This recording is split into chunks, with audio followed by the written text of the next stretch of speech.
सवाल कयो आहे अली रज़ा मोरो। वो तो चए त साईं हिकु अर्ज़ु आहे त ज़वाल जो टाइम कहिड़े कहिड़े वक़्त में दाख़िल थींदो आहे ऐं केतिरो टाइम हलंदो आहे।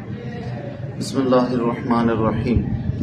ज़वाल वक़्तु जंहिंमें निमाज़ पढ़ण खां मना कई वई आहे उहो निस्फ़ नहार हूंदो आहे, यानी सिजु उभरण जो टाइम ऐं सिजु लहण जो टाइम ॾिसी पोइ हिसाब लॻाइजे त उनजो जेको अधु आहे उनखे निस्फ़ नहार चइबो आहे। बिल्कुलु विच ते जॾहिं सिजु ईंदो आहे उनखे ज़वाल जो वक़्तु चइबो आहे ऐं इहो तक़रीबन 2 मिंट ऐं 8 सेकंडनि ताईं हलंदो आहे ऐं एहतियातन 5 मिंट उन खां पहिरीं ऐं 5 मिंट उन खां बाद जो टाइम ज़वाल में शुमार कयो वेंदो आहे, यानी एहतियातन 15 मिंट नमाज़ पढ़ण खां माण्हू रुकिजी वञे।